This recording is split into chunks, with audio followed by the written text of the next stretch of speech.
Those who thank you, Chantal. So without further ado, if you want to spotlight Tim as well, Tim Kelley, who I consider a dear friend and one of my guides, and have a lot to do with Guidely. I'll share a little more later.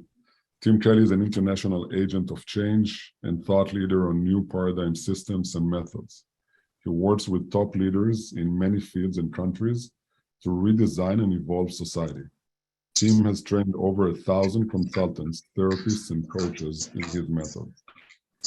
He's the author of True Purpose, that book, and the best-selling co-author of 3 other books.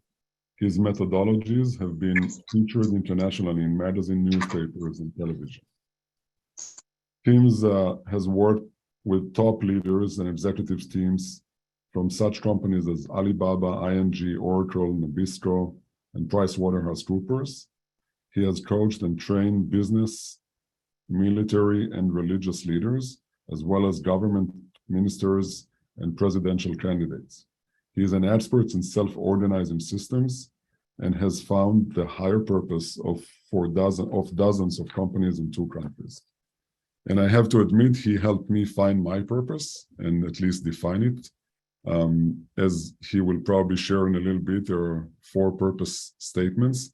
One of my purpose statements is never walk alone, which is Guidely's tagline. Tim, welcome. Really an honor and a privilege to have you with us today here. Delighted to be here. Thanks for such a great, warm introduction, Amir. I think we should probably take you off the spotlight for the time being. There we go. Thank you.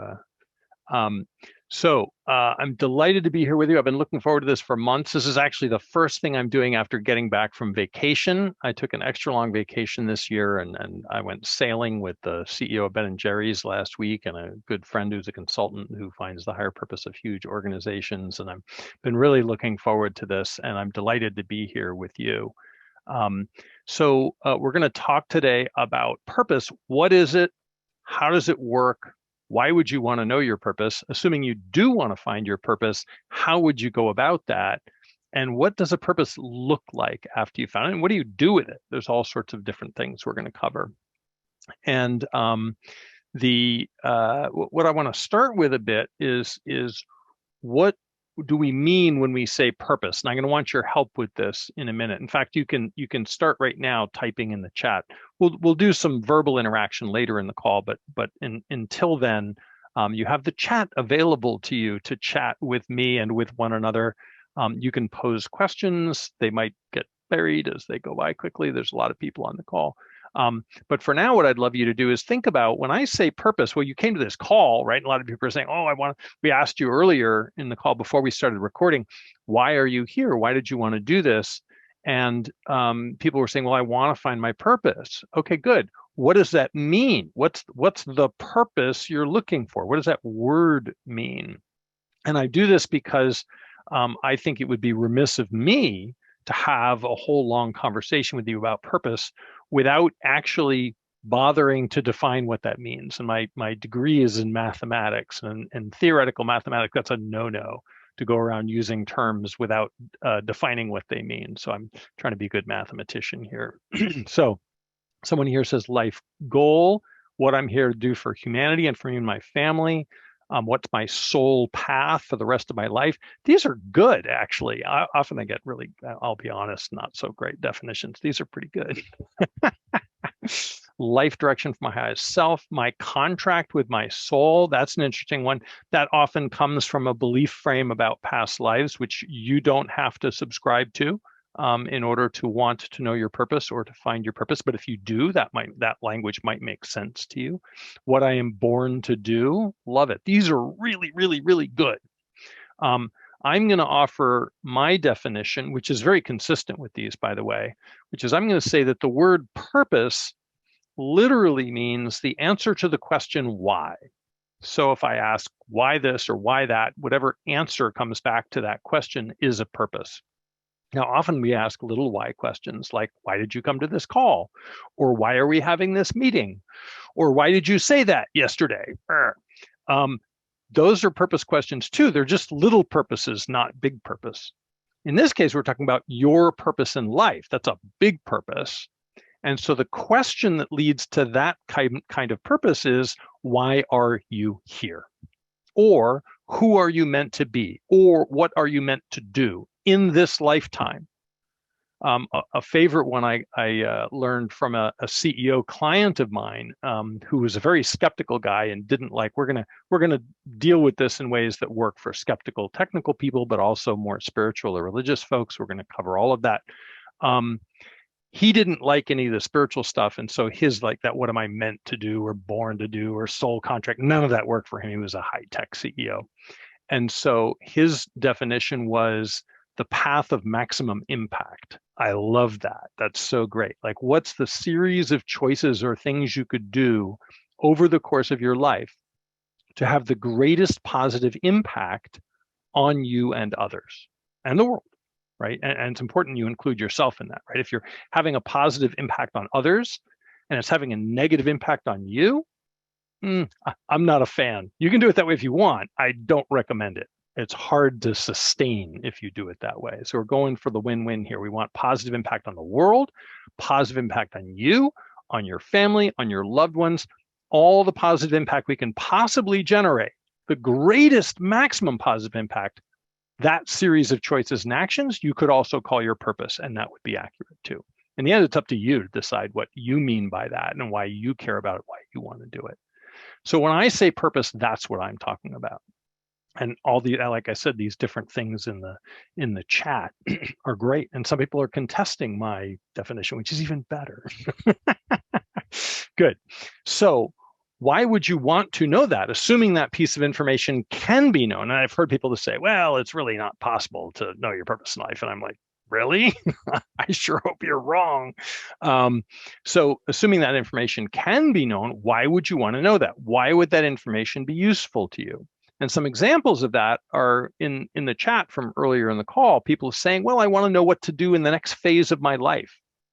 That would be a really good example of a reason to want to find your purpose. Or someone's like, I'm not clear on my path, or something like that, somebody else said. Another really good reason to want to find your purpose. Another really good reason to want to find your purpose is, to the definition from my high-tech CEO buddy, to maximize your impact. Maybe you want to make a really big difference in the world in this lifetime. Some folks feel called in an interesting way to change the world. I call these people change agents, right? And you know you're a change agent if there's like this little voice in the back of your head whispering, saying, yeah, you're supposed to fix the world. Like when you're watching the news and you're thinking, wow, what a mess. Somebody should do something about that. And the little voice says, yeah, that's you. That's your job. If you have that going on in your head, then you're a change agent. Some people are, some people aren't. Raise your hand if you're a change agent. There's a little reaction button you should be able to find. If it's in a browser, it's down at the bottom. If you're in an app, I think it might be in the upper right. I'm not sure. A lot of hands going up. Lots and lots of hands. So if you're a change agent, you have that impulse to try to change the world, then purpose becomes super important, right? And according to one of the guys who teaches for the True Purpose Institute, it's actually mandatory because the purpose contains the information, if it's very thorough and clear, contains the information about how you're supposed to change the world. Like what change are you supposed to make? Often it's not obvious. And how to go about it. What would you have to do in order to cause the world to change in that way, right? Those things are not obvious. So the purpose then becomes super important, super necessary, so that you can fulfill on that change agent impulse. Or you can decide not to and just try to do the best to ignore the little voice in your head. I've tried that. It gets louder. It's very annoying. Anyway, so to be more specific and more general at the same time, if we look at the research about purpose, why have people found their purpose and what has it done for them? They've done, a lot of this research is fairly recent, like 30, 40, 50 years ago, they weren't doing a lot of research on purpose, but they've done a ton recently. And they've found that people who know their purpose enjoy a lot of benefits from that. One is they earn more money over the course of their lifetime than people who don't know their purpose. That's kind of important. They tend to be happier and more fulfilled. They have more fulfilling relationships. They tend to live longer and be physically healthier. In fact, they're less likely to have strokes and Alzheimer's disease specifically than people who don't know their purpose, which is kind of interesting. They even have more fulfilling sex lives. So I want you to imagine that I had a pill that I was going to say is a vitamin. I've got a little bottle. I don't have a bottle of vitamins on my desk. Bummer. So imagine me holding up a bottle of vitamins and I say, here's this vitamin. It's free. And if you take this vitamin, you'll live longer. You probably won't get Alzheimer's, probably won't get strokes. You'll earn more money, have better sex, all that stuff that I said. Like, I probably have a lot of customers for that vitamin. In fact, I could charge a lot of money for that vitamin and make a lot of money. But purpose is free. So why isn't everyone doing it? And the answer is really simple. People don't know how to find their purpose. And that's the thing that we're going to spend a lot of our time on today is how do you go about finding it? Well, why don't people know how to find their purpose? This is really interesting.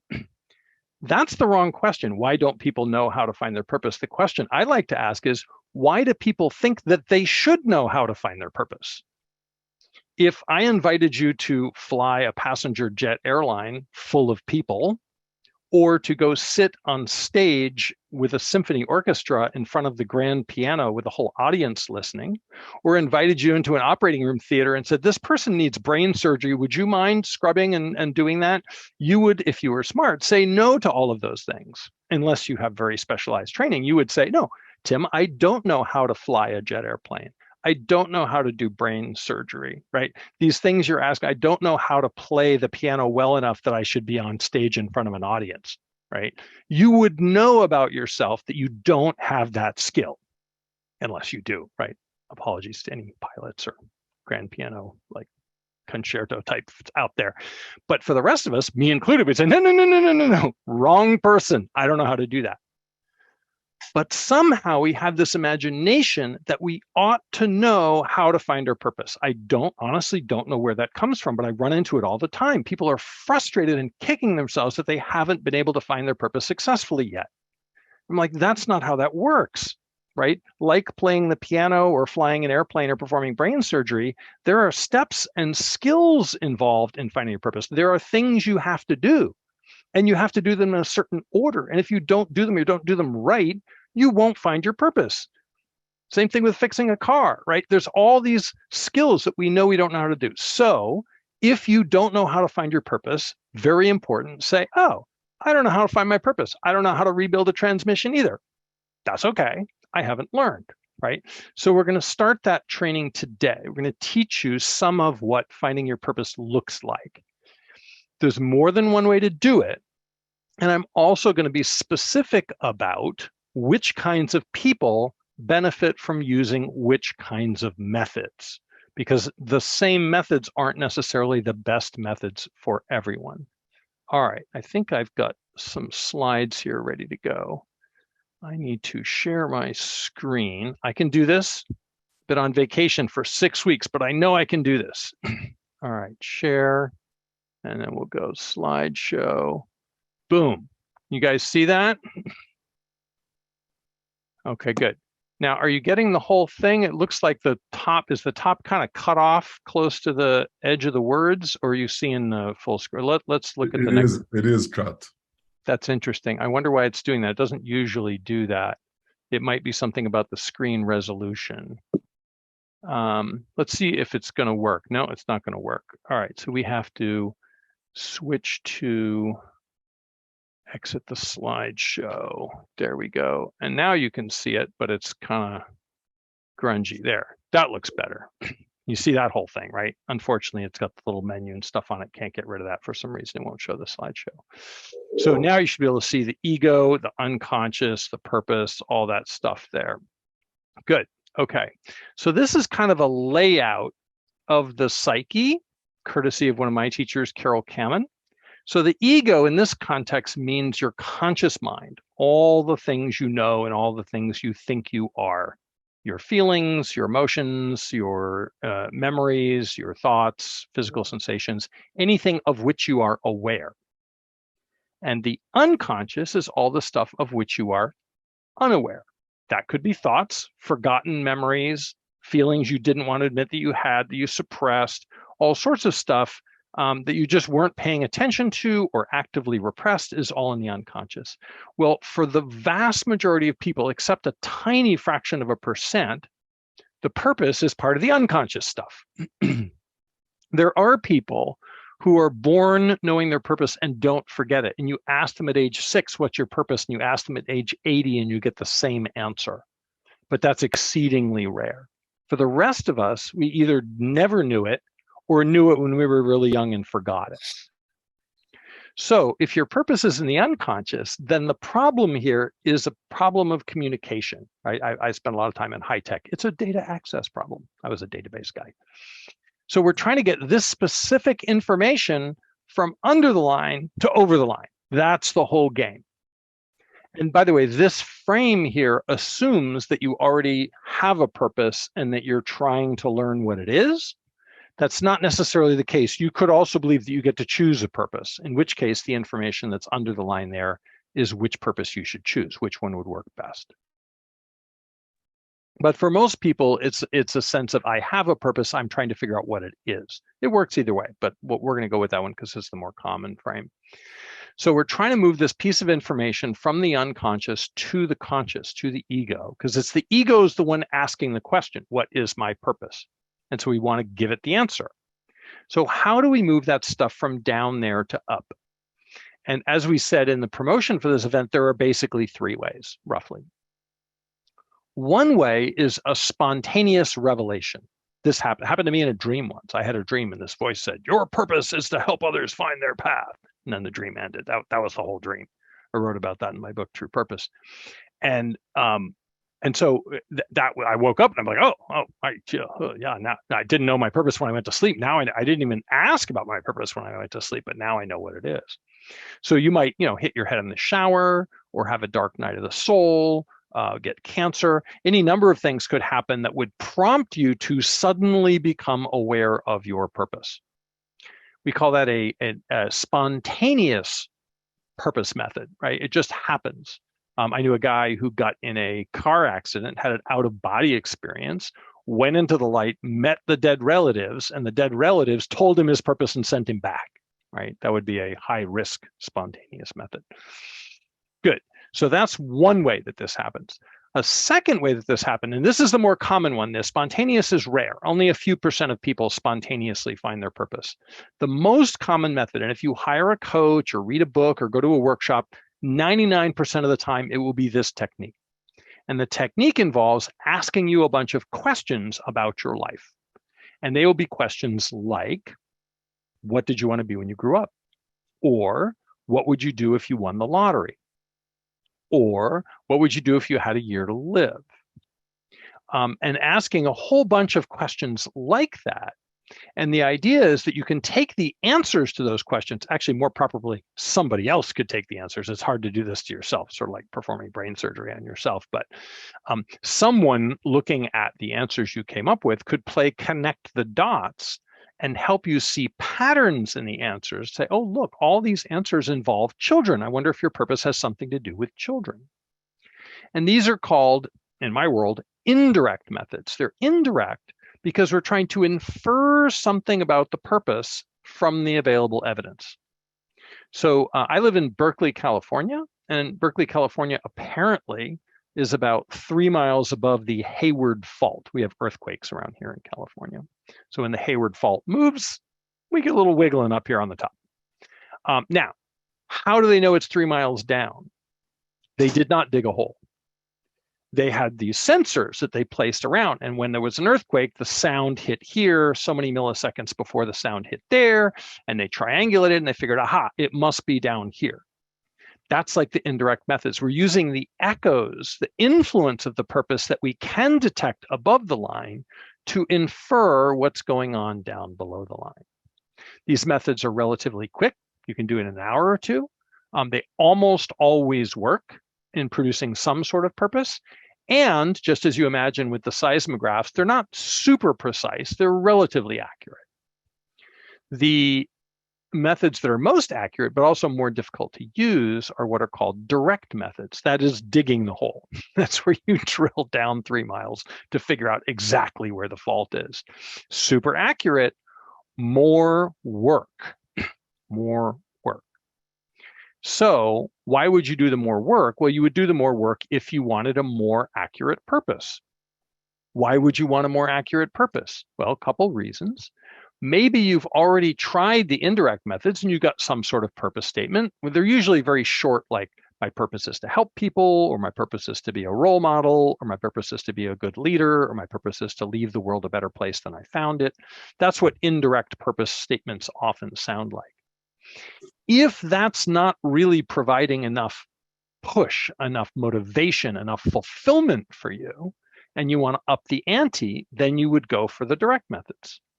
The other reason you would go for the direct methods is if you're a change agent. If you're called to change the world, one of those vague purpose statements isn't going to work that well for you, because you're going to feel this need to know exactly how to change the world and what to do to get it to change. And those kind of purpose statements don't have enough information in them to do that. So you'll be looking for the direct methods. The direct methods, as I said, are a little more complicated. So we want to explain how those work. And let's see, there we go. And the way they work is by actually having communication with something that already knows your purpose, or if you believe you get to choose your purpose, something that already knows which purpose would work best for you if you chose it. And to ask this thing, what is my purpose? And have it answer, glad you asked, it's this, right? Now, what is this thing you're going to ask? That's the key question. What are you going to ask that's going to tell you what your purpose is? And there's 3 different ways to answer that question, 3 different types of things. So I call them trusted sources. That's just Tim's made up term. An internal trusted source is the part of you that already knows what your purpose is. So imagine for a moment that your conscious mind doesn't know your purpose. It's the one asking the question. But some other part of you does know your purpose and could answer it. My question is, which part would that be? What would you call the part of you that already knows your purpose and could tell you if you asked it? Go ahead and write in the chat. Good. Let's see, don't see anything there. Soul, higher self, wisdom, my intellect, gut, lots of soul and higher self. Soul and higher self are very common. I would watch out intuition. Intuition's another really popular one. I'd watch out for intellect, because intellect usually lives on the conscious side of the mind. That's my rational, computational, intelligent part. That's usually the part of the conscious self, which means it's the one asking the question and doesn't have the information. Good. Inner knowing, conscious, heart, full potential self, super conscious. Dream work, Celeste, is a method, not a source of information. So who would be answering in the dream, telling you what the Spidey sense? Love it. Good. Emotions are tricky. Emotions also can be conscious and may or may not be able to give you the answer. But most of these, like higher self, inner self, true self, gut, intuition, heart, soul, all those are great examples of internal trusted sources. We'll get to God in a moment, Becky. Good. So the second category, so let me say this is important. Treat this as an exercise in this workshop, right? Here's exercise number 1. Write down on a piece of paper or a document the title, Trusted Sources. And then the first thing I want you to write under there is anything that you think that's part of you that might know your purpose and could tell you, whatever you call that, right? Inner source, inner truth, higher self, soul, spidey sense. I love spidey sense. Intuition, whatever term works for you. Don't worry about what anyone else is doing or what works for them. Some of these will sound, oh yeah, that sounds good. And some will be like, what are these people talking about? Right? Just use a term that works for you. Write on your list whatever you would call the part of you that already knows your purpose. Okay. Now, next category, universal trusted sources. This is where God lives, Becky. This is something big that knows everybody's purpose. It doesn't necessarily have to be God. It can be, right? Could be Allah, Buddha, God, Archangel, something like that. Could also be the universe or source or the force. It doesn't have to be a religious thing necessarily, universal truth. Great. Anything that's big enough that you could communicate with and it could talk back, that should know everyone's purpose. Not everyone believes in such a thing. What would you call that? Write in the chat. If there were something that were all-knowing enough, good, universe, divine source, the truth that is bigger than me that is all-knowing, that's great. It's long, doesn't matter, totally works. Spirit guide, oneness, energy, creator, these are all great. So these are good examples of universal trusted sources. If you believe there is such a thing, and there might be more than one, write its name on your list. If you think that all sounds like a bunch of meh, don't write anything. Right? Only works if you believe in it. Good.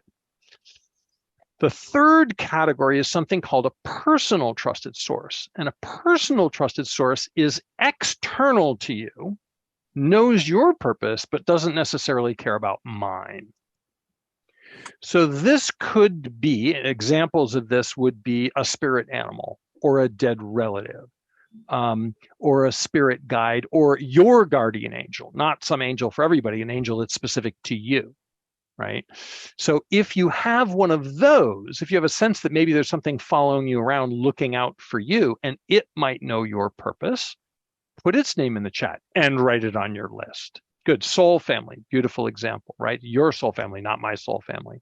Angel, if it's an angel that's specific to you, or a spirit guide. Oh, someone has a dragon. That's awesome. Spiritual guru works if we're not talking about a live human being that you're having a conversation with, right? Could be a dead guru or something like that, or a spiritual spirit guide guru. Spirit team, beautiful. Ancestors, great.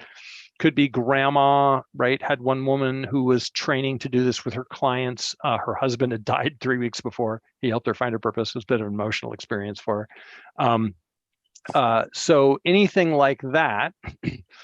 Oh, someone's guardian angel uses profanity. Yeah, I found trusted sources often use profanity. So write down the name of this trusted source, this thing, your personal trusted source on your list of trusted sources. Now, Peter wrote real people.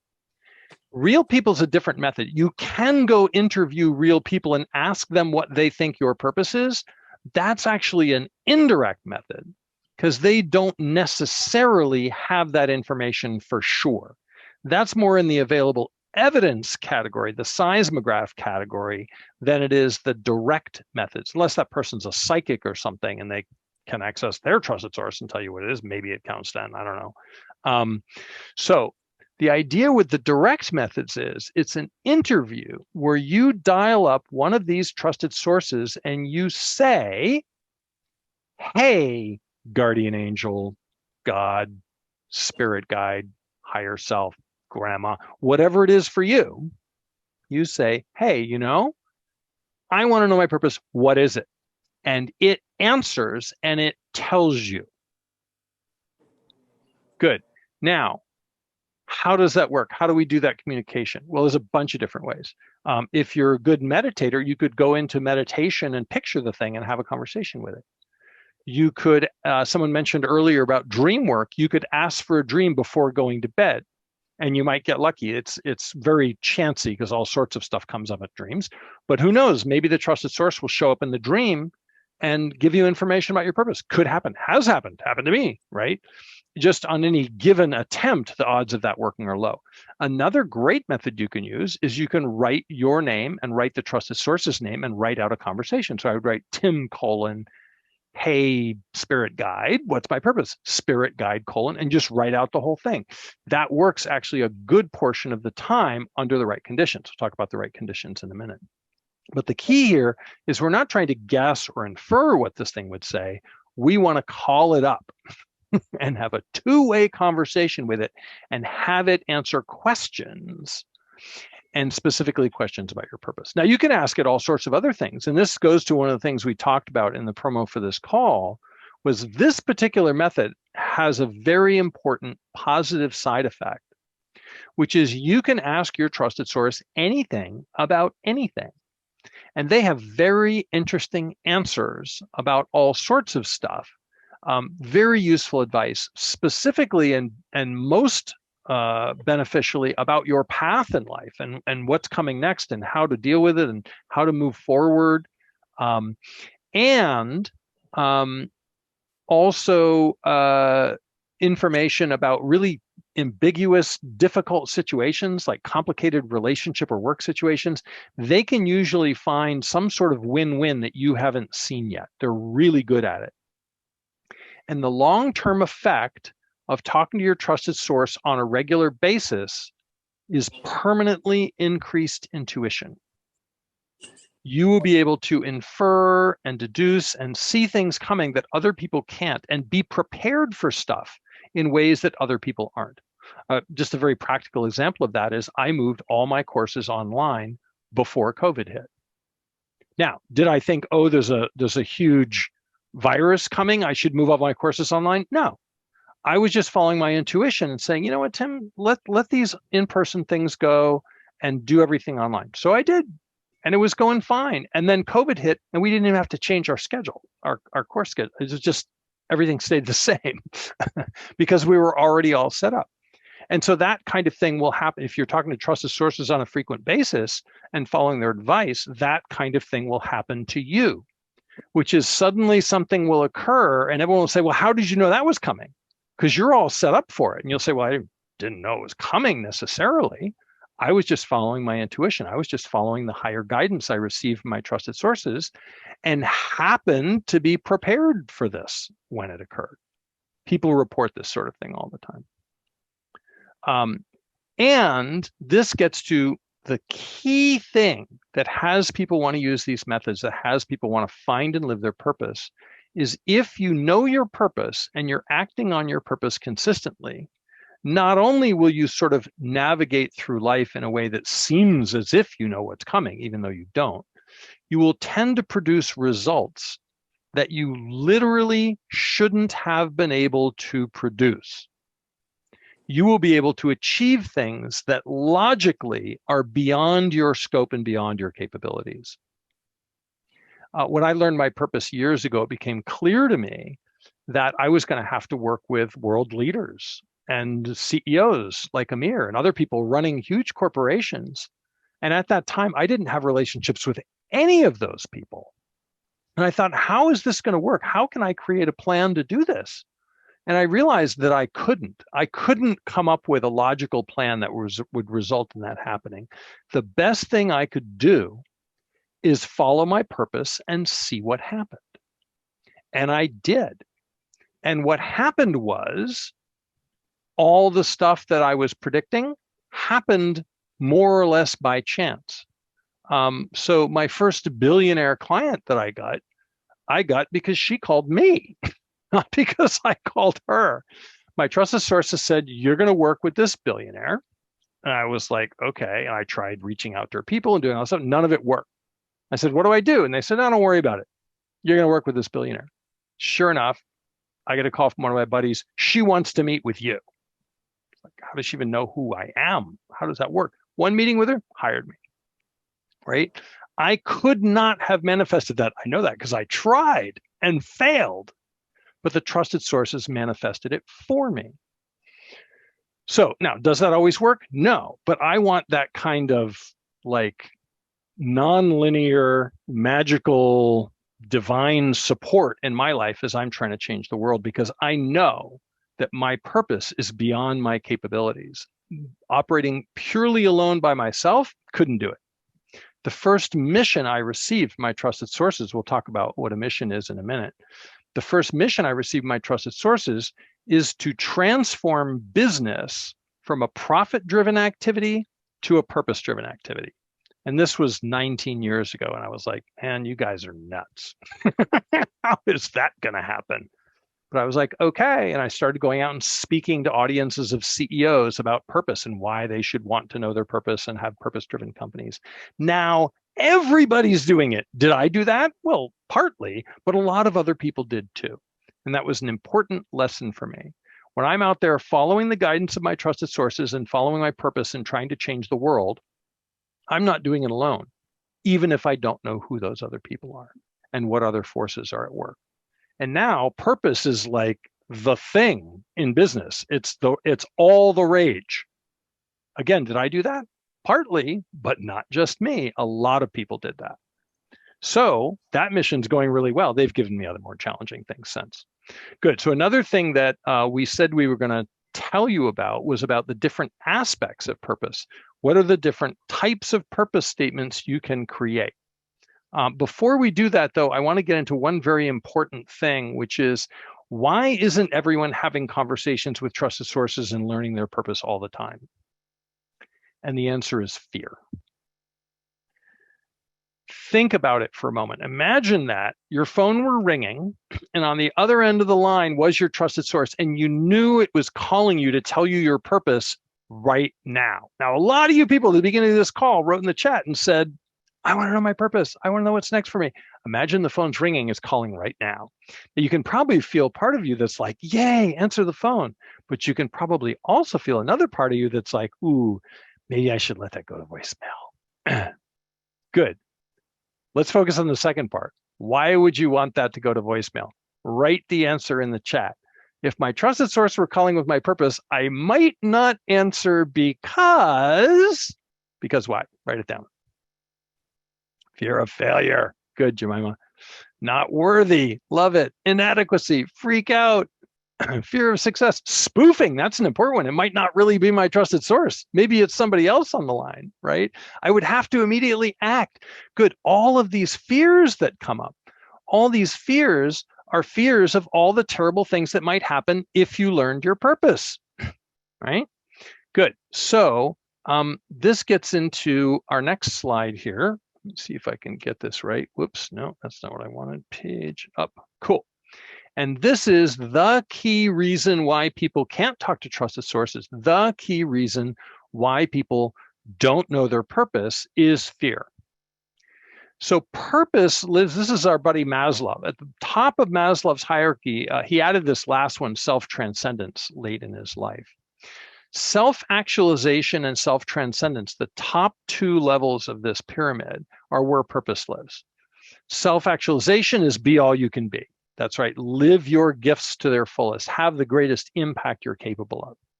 Self-transcendence is evolving to such a point that you're not really concerned about your own needs anymore. Not only do you start to worry more about the needs of others and the needs of the world than yourself, which often happens because your own needs are being really well met, but also you evolve spiritually to the point where your sense of identification isn't only with yourself. You start to think about your family or your society or the planet as yourself, right? Your sense of ego, the I, ego is Latin for I, your sense of self grows beyond this one individual biological being. So purpose lives up at those top two. All the other stuff that people are writing about, right? Fear of failure, for example, that's a self-esteem. That's an esteem need to be successful and to have other people see you as successful, to have an image or reputation of success, right? Maybe you're worried about money. Well, that's down at safety, right? So the fear people have is if I fulfill these high-level needs, I'll pay a price at one of the lower-level needs. That's the fear. And in the purpose sessions I do with people when we meet, this is the thing that we spend most of our time doing, is dealing with the fears. And if we get the fears out of the way, then communication with the trusted source is simple and easy. Learning your purpose is simple and easy once the fears are out of the way. But that's very difficult to do for yourself. Just trying to power through them doesn't really work. A lot of the fears aren't even conscious. You have to surface them and make them clear to yourself first. And you have to have a strategy for dealing with those fears, a method. Remember I said at the beginning, it's like, flying a plane or something. There's technique involved. There's technique involved in clearing the fears. And unfortunately, we don't have time to get into that in detail today.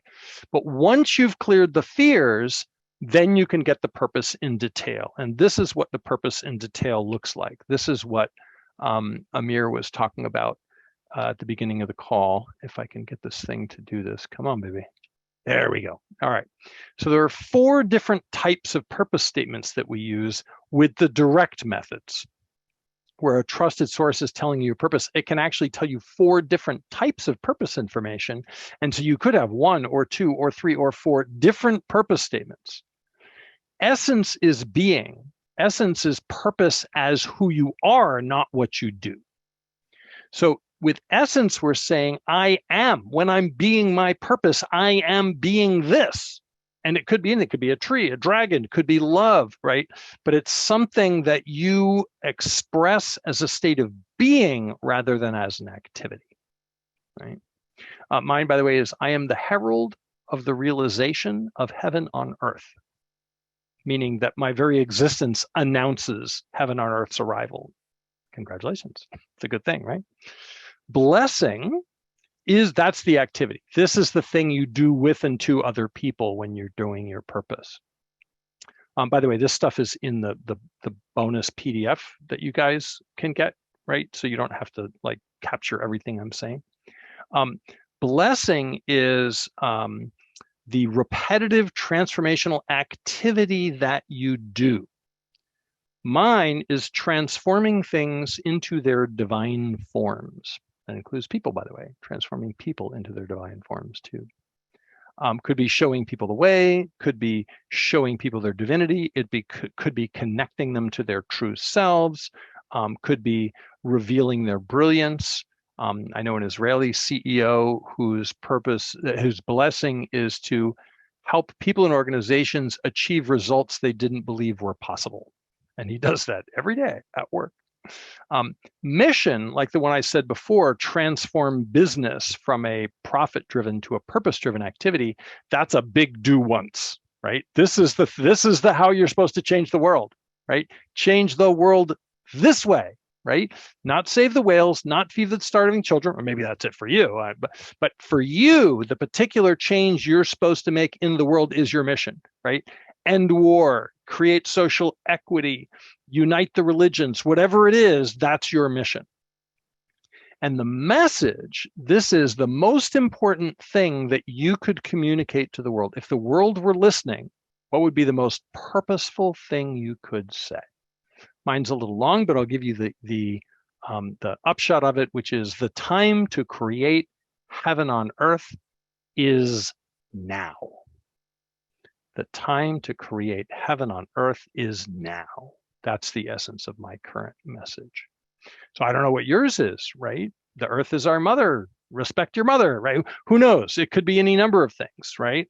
But these things are detailed, and they're very difficult for the conscious mind to come up with this kind of stuff, but easy for a trusted source to tell you exactly what your essence is, exactly what your blessing is, exactly what your mission is, exactly what your message is.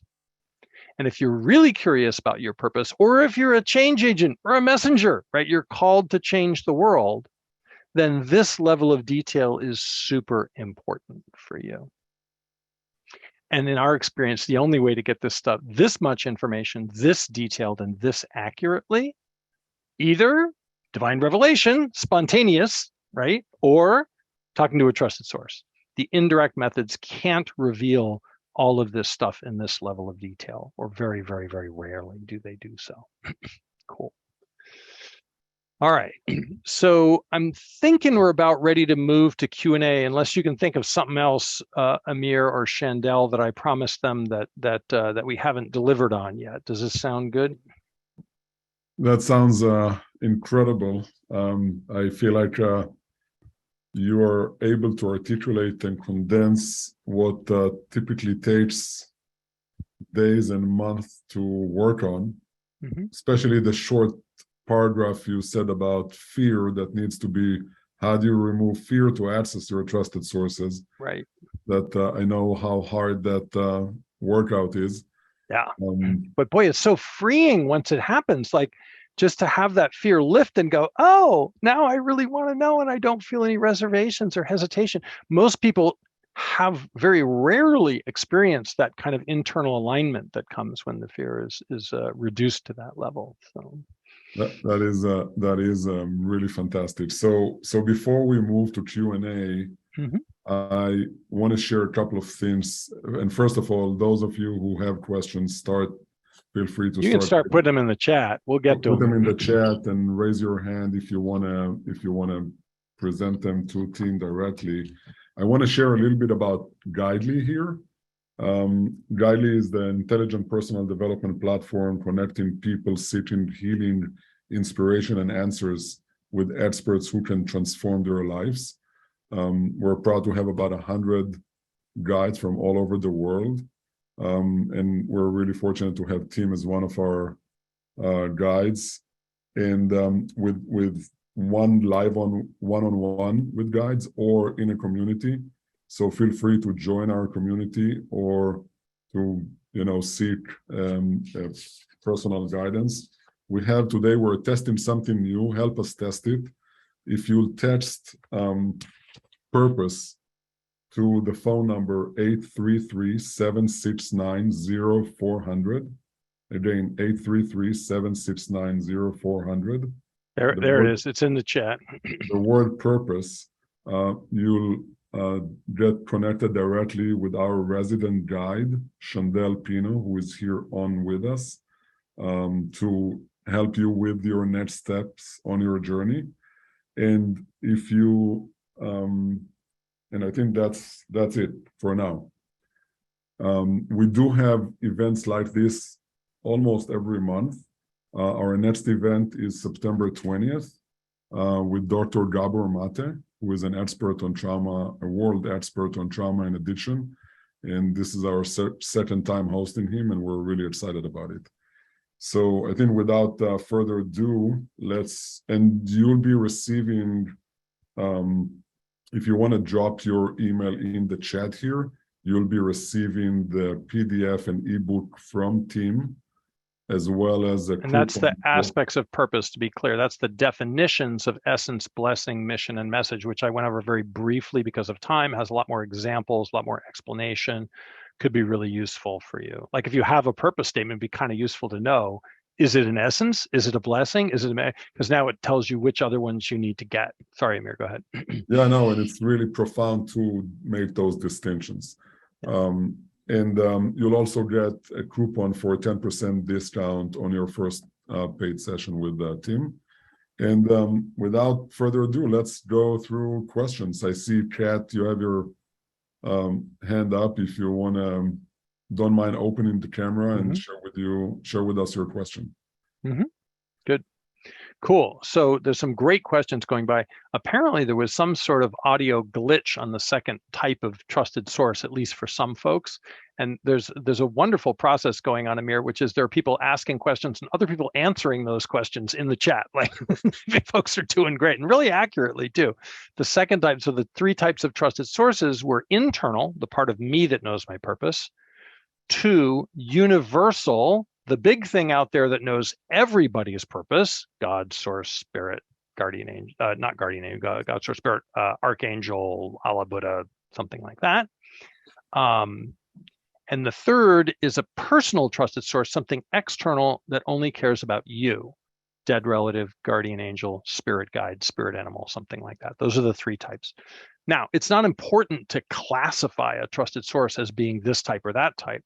The reason we name the three types is for 3 different places to look to find potential trusted sources. You only need one, but you need it to be able to answer questions in words. And to do that, you have to clear the fear stuff out of the way. Good. I'll get to you in just a minute, Kat. There's one other question I had here. One person asked, this was Jemima asked, I hope I'm pronouncing that correctly, a very important question. She said she survived a suicide attempt and her angels told her purpose was to be an advocate for suicide prevention through awareness. Good. So that's not an uncommon thing, that the trauma you experience through your developmental process actually is a precursor to or training for a purpose. This happens a lot. There are actually indirect methods that use your trauma as the technique for discovering what your purpose is. Now, if you've got a trusted source online, you don't have to think about it that hard. You just ask it and it tells you, like Jemima's angels did. But her question is, how do I do this with no finances? This is an important question. The first thing I would do, Jemima, is go to your trusted sources and say, hey, angels, that's what her trusted sources are called, get me some money so I can do this purpose. Or tell me how to make money at this purpose. Or tell me how to make money some other way so I have the resources I need that I can devote some of my time and energy to this purpose. Fundamentally, there are three ways of dealing with it. One, ignore the purpose. Two, earn money through method A and do method B with your purpose as a hobby, which means you'll have a limited amount of time and energy to spend to it, but it will add to the fulfillment in your life. Or method three is earn your living at your purpose. Now, I can't tell you, Jemima, how to earn money as a suicide prevention person, but I would imagine it's possible. Could you earn the money you needed at that? I don't know. Now, being a suicide coach is a little sketchy because suicide is suicidal behavior is a pathology, and you might need to be a therapist. I don't know, but there might be legal or other issues involved. But it might be possible to learn a living at it, but it's probably not going to happen overnight. So for me, when I discovered that I was supposed to be working with corporations, finding their higher purpose, that didn't immediately produce the revenue I needed to pay my mortgage and put my kid through college and stuff like that. It took some time before that happened. Very important. Good. Okay. So Kat, before I add you, I just want to say, those of you who want to raise your hand and ask me questions verbally, that's totally fine. Just be aware that you're going to be on the recording, right? And Kat, if you say anything that you later decide you didn't want on the recording, you could ask it, and then you could send us an email and say, please delete my question and the answer from the recording, and we would be happy to do that. I noticed you put your hand down. I just did it out of respect because I figure you've seen me by now. You don't need my face. No, it's no problem. So we're going to add you to the spotlight. You're already unmuted. What's your question, Kat? Well, from everything that you just said in that last spot for Jemima, my story, I guess, is going to fit into there also. It's a little bit of a headline ahead of the situation. And then my main question is, I've had the ability to have eagle vision on bigger situations when I know that I'm supposed to come in to help others. And I've been in my own personal spiritual journey of prayer and meditation since March when my soulmate died, or he left us again soon. And I know energy never dies. So that's where in the but people do, and I hear the grief in your voice, and condolences to you. The loss of the flesh is still a loss of the love. It's still a loss. But our love is eternal, and that's what's brought me into my spiritual journey where I'm at now. And it's trying to understand what my bigger purpose is and why I only have the ability to have that eagle vision when it comes to other people. Good. And not myself. Good. Because, well, you said you were from Berkeley, so you'll understand I'm in Sacramento, California. So let me throw in my backstory a little bit so maybe you can get a little bit more perspective. 2018, the campfire happened. Burned Paradise, California, and that whole area. Yep. Living in Sacramento, I saw that black cloud of smoke coming my way and immediately got in prayer and meditation. What do I do to help? Got some flack back in my own community from their own ego statements, and that was my fire to said, put up or shut up. Yep. So I put up, and I went up there and created an organization of volunteers and got a few $1 million in donations and gave them directly to the families because I saw the backbiting and everything that was going on and the way the fundraising was going and that they were pitting survivors against each other. And I wasn't going to be a part of that, and made sure that we walked with integrity, confidentiality, and the higher purpose of what we were there to serve the people every step, every angel, every boot on the ground, every single day. In the process, I got to meet Erin Brockovich in person, and she knows who I am now. So I keep her in my mind's eye. What would Erin do? So as a living person who said earlier, what about a real person? She's my walking spirit guide, because I can tap in and ask her, even if it's not a phone call. What would she do? let me jump in and ask you, how much did you get paid for that work that you did? Zero, actually, because I could not ethically take any money away from the people that I was there to help. And also, in March of 2019, and for my efforts, I got attacked by 10 dogs and almost lost my life.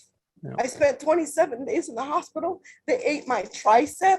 They ate my ear. They had to sew it back on. They ate my arm back to the bone. They ate a pound of flesh out of my right thigh. They ate a pound of flesh out of my right buttocks. They ate my tricep on the right side.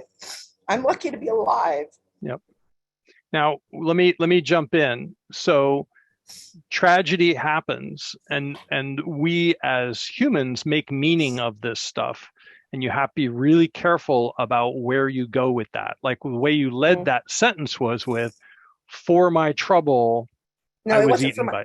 It wasn't for my trouble. I do believe, honestly, from that situation, every good deed goes no good deed goes unpunished, right? Good, so there had to be there had to be some of my own, but I honestly thought that my own servitude and not making any money and using my own money for gas and giving my own money away, not just the foundation money, but was my effort of service. And then that happened. So good. Now this is very common. And here's what I'm going to, going back to Maslow's hierarchy. Let me talk. You've had you've had a chance, Kat. It's my turn now. I want to avoid that part. I'm okay, I understand. So this is now the precursor to a whole bunch of fears, and probably some of you listening and going, "Oh my God, I don't want to find my purpose and be eaten by dogs." Of course not. Right, that's the bottom physiological and safety levels. At the minimum, we have to be safe. And so now Kat is afraid that if she goes off and lives her purpose, something horrible will happen again. And this is what the hindbrain does, is it plays connect the dots like this and says, oh, this happened, then this happened, therefore A caused B. We don't want that to happen again, so never again. Now, the eating by dogs, oddly, Kat, I've used as an example over the years of fears people have. And now, for the first time, I've actually encountered someone who had that experience. And it's a Googleable, researchable. Oh, no, I'm not, we don't need to go there. So here's the Kat. You have to let me talk if you want me to answer your question, Kat. Go ahead, so the issue here is we need a certain level of safety. Now, the dogs, I have no idea what caused that, probably not you living your purpose. But here's the thing you did do, Kat, which is you didn't allow yourself to benefit or be rewarded in any way for what you did. And if Erin Brockovich is your role model, Erin got paid a lot of money for helping all those people. And therein lies the error. And this is something that the ego does. The ego goes black and white, either or, yes or no, which is either I'm helping others or I'm helping myself. And you fell exactly into that trap, Kat.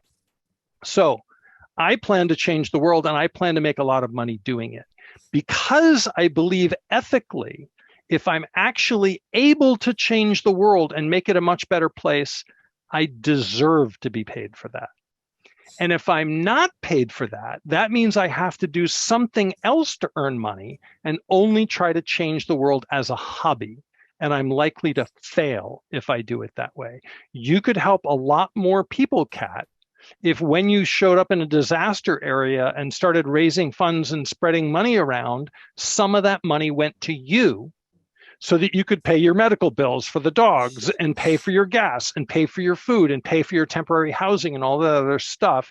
And then you could go somewhere else and do it again, and somewhere else and do it again, because your basic needs were being met as a result of living your purpose, not instead of, right? And that back to the either or. Ask your angels about this and ask them, how do I earn money helping people? And see what they say. And I would bet you a bunch of money they're not going to say, you're not supposed to earn money at that. You're supposed to suffer. They're supposed to be helped, and you're not. That's not how trusted sources talk. So that's your assignment, Kat. And let me say, Kat, thank you very much for all the work that you've done and all the people that you've helped. And there's no reason why you should suffer for that, either financially or at the hands of dogs or at the mouths of dogs. It doesn't have to be like that. Thank you very much. I appreciate you. Thank you very much. Great. All right, let's see what other questions we have. You got to make sure that you're good in all ways before you can help others. Or at the same time, Becky, right? That I'm improving my situation and improving the situation of others at the same time. I may not be able to get all my stuff sorted out first, but if the purpose activities I'm doing are improving my situation, that's okay. Then I can keep doing them. If the purpose activities I'm doing are making my situation worse, I'm not going to be able to keep doing them. I'm going to have to stop living my purpose. There's a good one from Chandel. My prayer, show me a way to serve in a way that also serves me. Win-win. Trusted sources love win-win. What about the concept of co-creation? Where does that fit in? I love co-creation, Linda. I see my purpose activities as a co-creation with my trusted sources.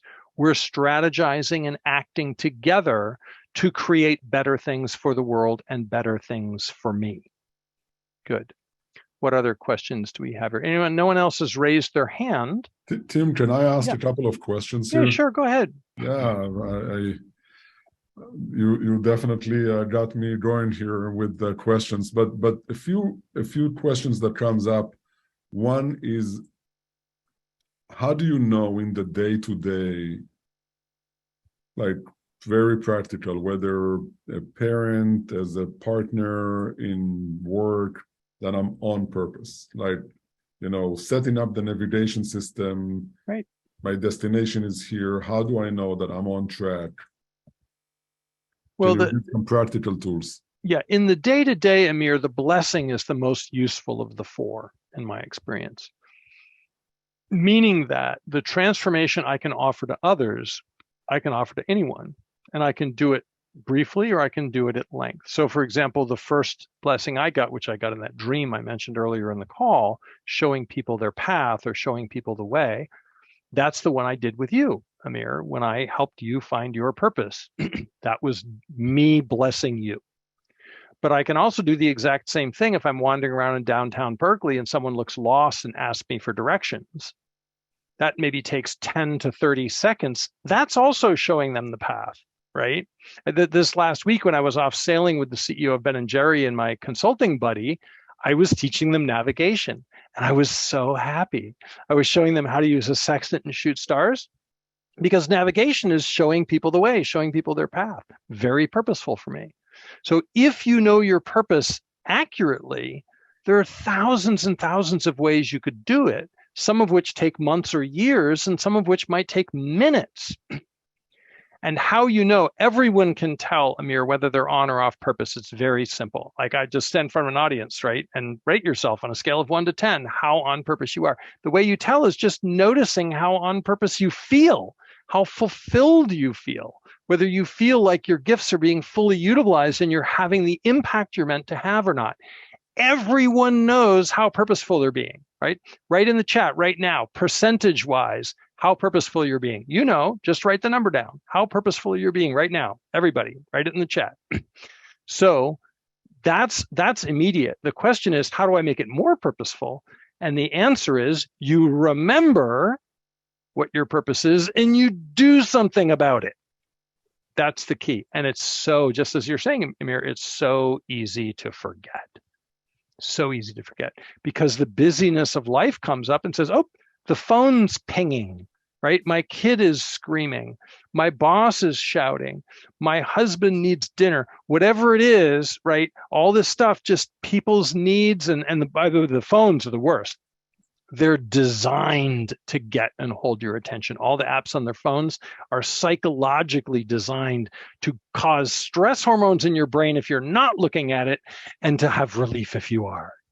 It's designed to addict you, and it's not purposeful.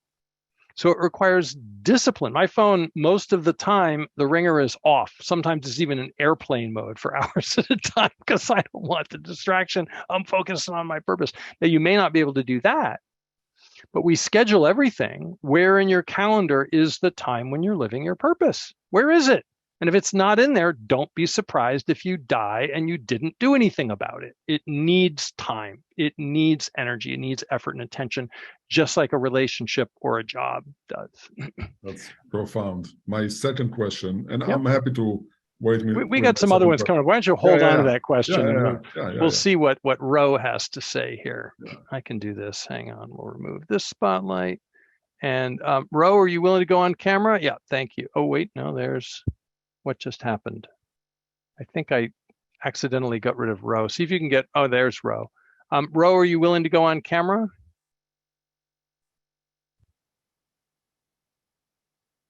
Ro's not willing to unmute. Well, if Ro won't go on camera or unmute, then we're going to go with Raquel. Do you see the, oh, there we go.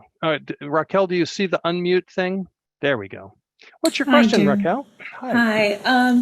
I wanted to, because I guess I learned by others and how they do it. So you mentioned, okay, so when you found your purpose, which one did you use? Internal, universal? Mm-hmm. How did you go about finding your own purpose? And then if it's really personal or not, what is your purpose statement?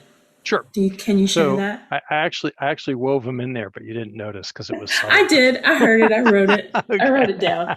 I just wanted to. I used universal trusted sources, and I have a policy of not naming my trusted sources until someone has already talked to theirs, and the reason is that I don't want them to think that they should be imitating me. And people start to, it's like it's a thing about being the teacher. You're supposed to, people unconsciously think supposed to do it like the teacher did. So if I tell you what my trusted sources are, people are going to start to react and say, oh, I should use those, or no, I don't like those. So now I don't like Tim anymore. I don't want to get any of that stuff. But I did use the dream I had. I have no idea who the trusted source was. I just heard a voice. Still don't know. I've never actually asked who that was. I should probably go back and ask.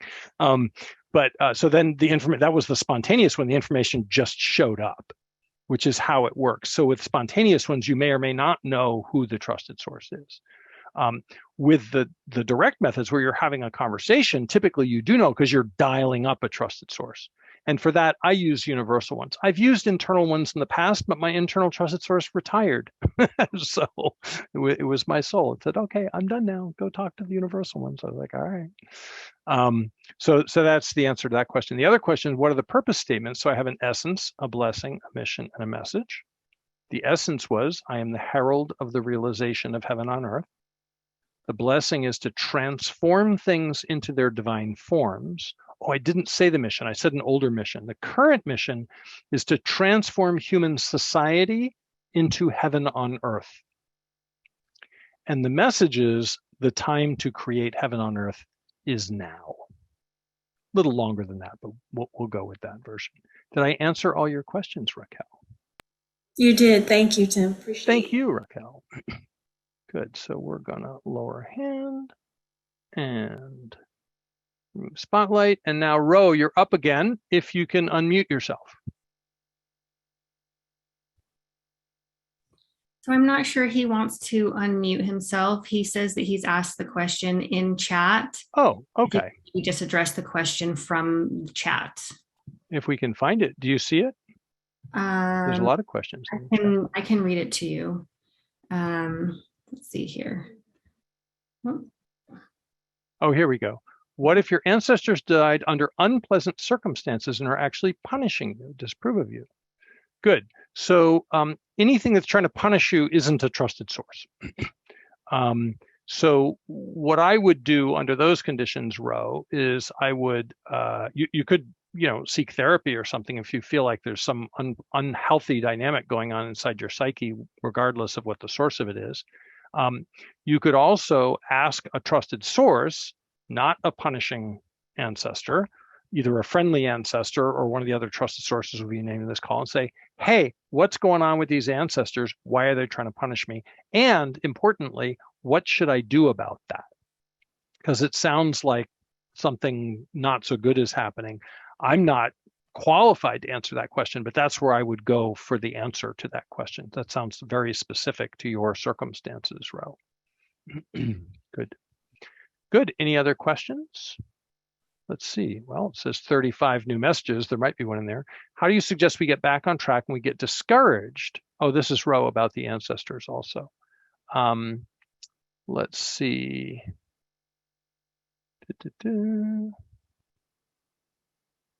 Good. We got a bunch of different folks with their percentages pretty high. We got some hundreds here. You go, team. Let's see. Nadia had a question. I don't see it. Where is it? It was a more tactical question, and Chandel was really helpful in just answering directly. So thank you. Cool. All right. Well, I'm not seeing any new questions here. Oh yeah, I see this question about Chandel. Yeah, I'm not. Oh no, we got one more. Kamala is ready, so we're going to do that and that and that. And you're up, Kamala. Hi, Tim. So, I've looked at passion and purpose for a really long time, and I work with passion and purpose. But one of the issues that I've always run into that, I'm present in the moment to respond to whatever is in front of me. And so passion and purpose is something that shifts with what life is putting in front of me at any given moment in time. And I found it most beneficial to me to be fluid. And so I'm always hesitated to put a thing on it, right? Right, to nail it down, put it into words, write it down, concretize it, right? Because it might get me Could from a confine wide it in angle some to way. a really narrow angle. Yep. So let me say, Kamala, there are Right. other techniques that aren't dependent on having purpose information. If we think of it like in a Buddhist perspective of just being fully present in every moment and responding authentically to what happens next, if you can actually do that, you don't need a purpose. Most people can't. But So, if you could, it's very close. Yeah. That actually feels very close to purpose, because if I had to nail any tradition, I would say Buddhist is pretty close, and being present in the moment. Right. So we call that the path of presence in the true purpose terminology. And in the path of presence, a purpose is optional. It's not necessary. But that's a very specific set of practices that require a certain type of consciousness be present a lot of the time in order to get that to work. So if someone's doing that and practicing that and good at that, purpose could actually be a distraction in that setup. There's another way of doing it where you really don't need the purpose information, which is you're in constant communication with the trusted source, asking it what to do next in every moment, and just acting on that. We call this the path of piety, right? If we think about it in a religious context, that's often how that doesn't have to be a religious trusted source. But if it were, right, this is a path of devotion. Okay, God, what do you want me to do next? What do you want me to do next? What do you want me to do next? If you're actually living that way, you don't need the purpose information. The reason I created all these purpose methodologies is because I'm not capable of either of those things. And for the other human beings like me who can't do either of those or can't bring themselves to, this is a good way to go. I will say one other thing in response to what you said, Kamala, which is that there is a risk in nailing down the purpose, which is that the purpose will evolve. And the way we handle that is we recommend people test them annually. They don't evolve super quickly. Test them annually to make sure they're still potent and strong and accurate. And if they are, you just keep using them. And sometimes it'll last 3, 4, 5, 6 years.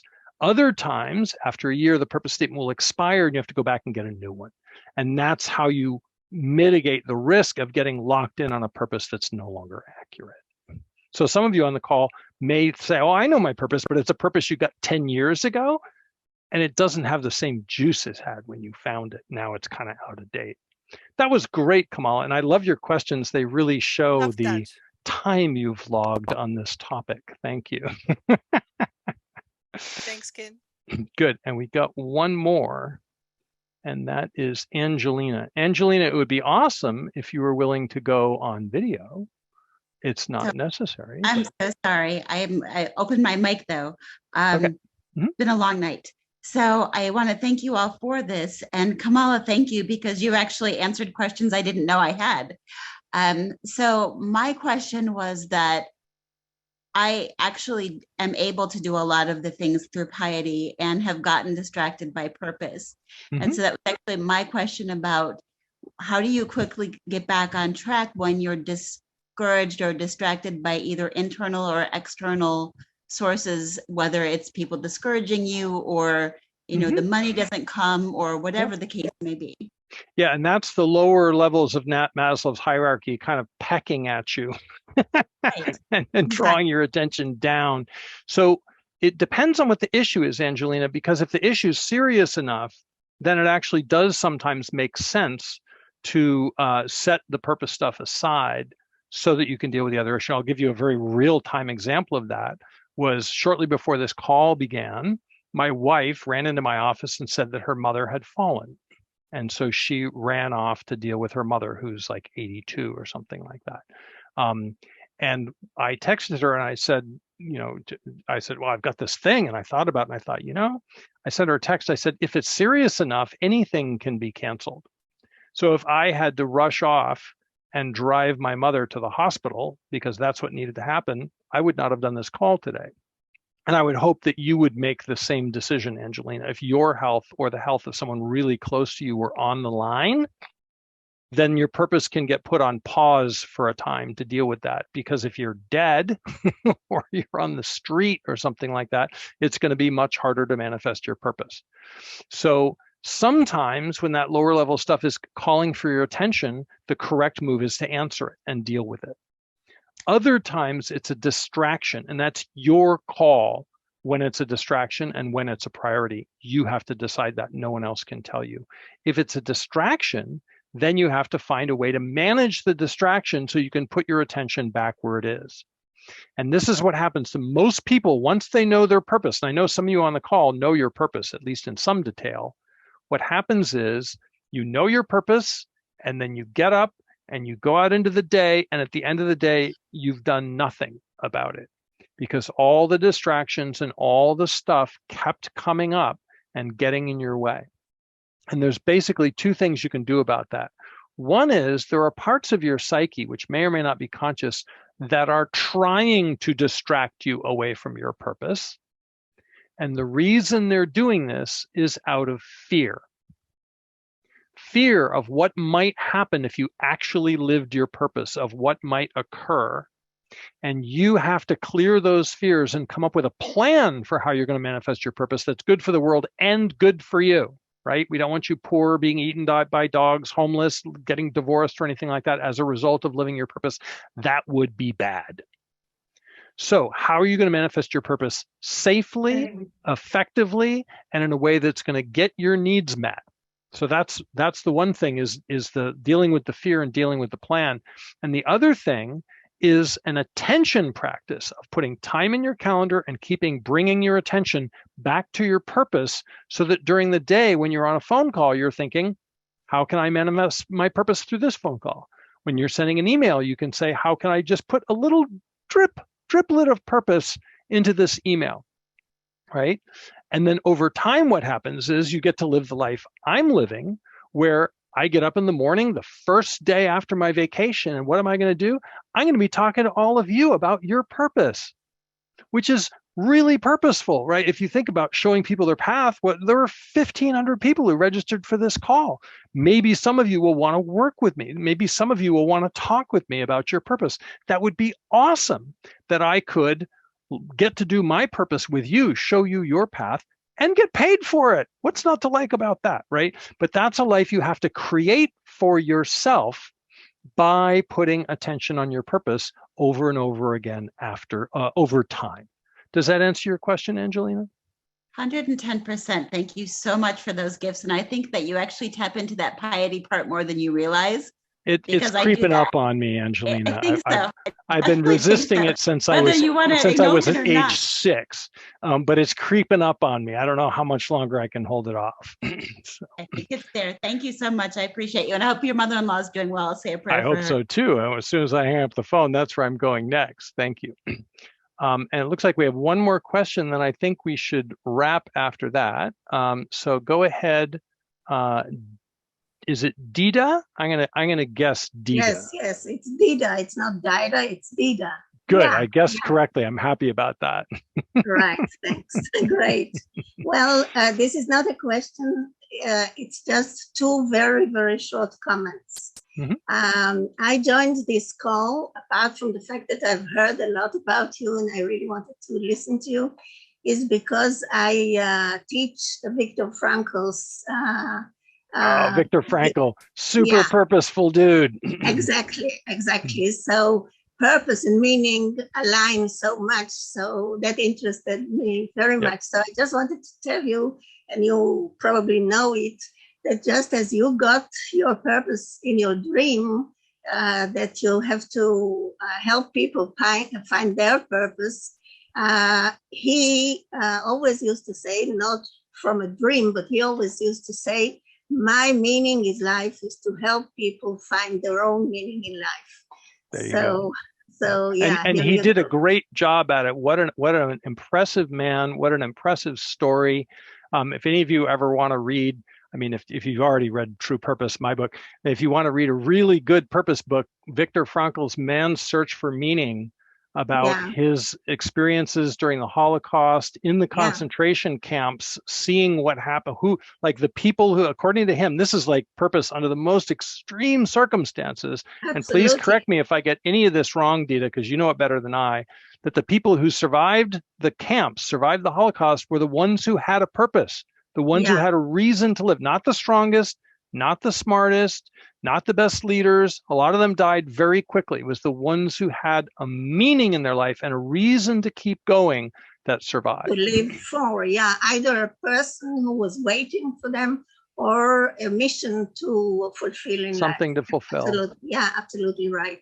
And by the way, another book of his that is less known but is on a more divine level is Man's Search for Ultimate Meaning.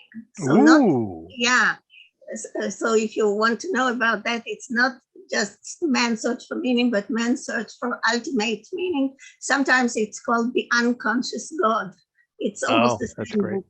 Yeah, because it starts to get spiritual / religious, the way we were talking about with the trusted sources. If we're doing purpose properly, it starts to bleed over into those realms. Right. Good. Thank you so much, Dita. This was wonderful. We're gonna have to wrap things up, but thank you so much. It was lovely of you to come on and contribute this. I really, really appreciate it. Good. Thank you very much. Thank you. And I just wanted to say briefly that that this issue of the purpose under the most extreme circumstances, hopefully you will never experience that. We know at least one person on the call who has. I haven't. Hopefully you will never experience that. Hopefully what you will experience is living a good life and using purpose as a strategy to create more meaning, just like Dita said, more meaning in your life. And the meaning that gets created creates the feeling that we call fulfillment. And that sense of fulfillment, the sense that your life is a contribution to the world in some tangible way, that is what creates the longer life, the better health, the more income, the slower aging. That one's not research, that's anecdotal. But I have to say the people I know who really live their purpose are aging more slowly than the ones who don't. So that's from actually Gene Houston who made that assertion. So all of these things can be yours if you can find your purpose and then make time for it, devote energy to it. Find ways to include it in the things you're already doing, and to do that safely in a way that improves your life, in a way that earns you more money and more respect, so that you're not involved in trade-offs, reducing your happiness in other areas so that you can increase your purpose. We're going for the pure win-win, and that's the tougher job. It requires planning and attention and intention, and you have to do it over a long period of time. And if you do, you get to live an amazing life and die really, really, really happy at the end of it. That's my goal. That's my test. Did I live a purposeful life? Good deathbed experience. That's the ultimate test for me. I'm lying there going, yeah, good job, Tim. Good. So I think we nailed it here, Amir. I think we got it. Yeah, so the good deathbed experience, that's a new a new purpose, you know, that we're aiming for.